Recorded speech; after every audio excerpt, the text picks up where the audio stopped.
Page 292, this is number 2 at the bottom of the page.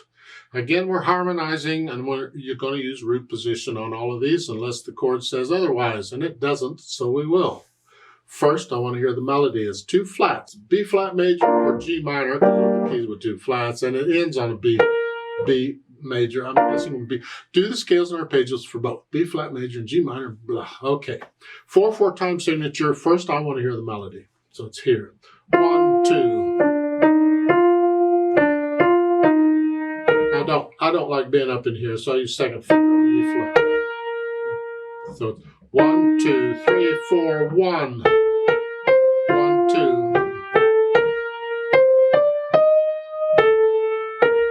2. Okay, sort of like a scale fingering, sort of maybe a little. Now I got to figure out what the chords are. Well, we have a B flat chord, not a 7th, just a B flat chord. Then we have a B flat major 7th. So now I want a B flat with a major 7th. Then I have a C minor 7, which is a C chord, minor chord with a 7th, a minor 7th, both a minor chord and minor 7th. And then I have an F7, which is a major chord with a minor 7th. Confused yet? It's an E flat. A major 7th would be there. And then a D minor 7. Well, the D minor is automatically. I'm going to use a minor 7th. And then a G minor 7. Well, again, a minor chord with a minor 7th. And then, generally, you're not going to have a minor chord with a major 7th. Could, in this day and age, anything goes, but we'll stick with this. And the last measure is C minor 7 with C minor chord with a minor 7th. F7 chord, which is an F major chord with a minor 7th. Here I use third finger. And then a B flat major 7. B flat major's here with a major 7th.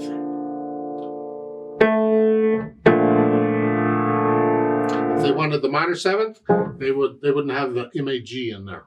It'd be a B flat 7, but the major 7th is. So those are sort of the chords. Now let's see if it works with this. This harmony works with the melody. I'm here, B flat.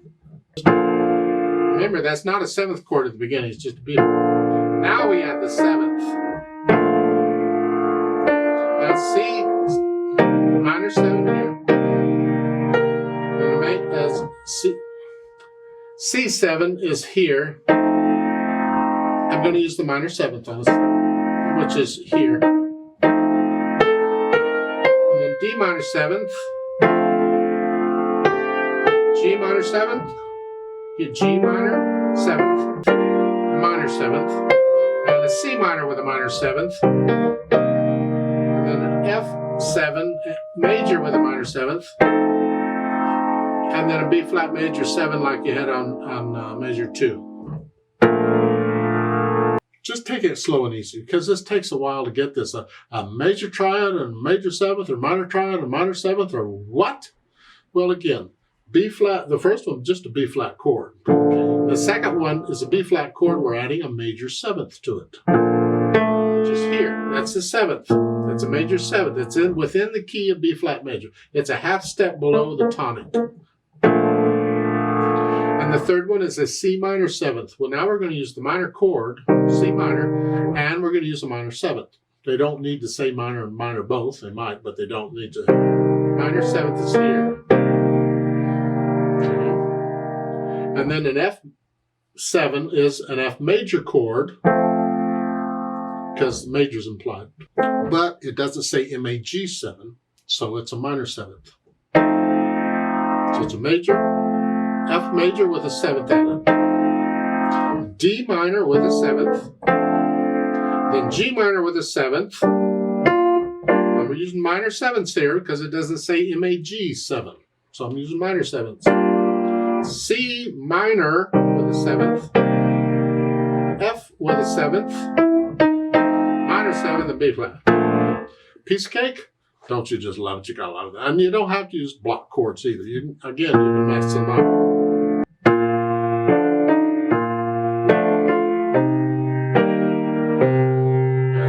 F. notes wrong. I hope you get the idea. You can play around with the rhythms and broken chord patterns or whatever, because the more you play around with this, the more comfortable you get with these chords. When you see them in music, you just recognize it, you do it. It's almost like a note. You don't think of the individual notes in the chord anymore. You're thinking of the chord as a thing, and as second major, a B flat major 7, you just do it. It's one thing. Then all you got to deal with is the inversion you want to use and the whatever broken chord pattern you want to use if it's not a block chord.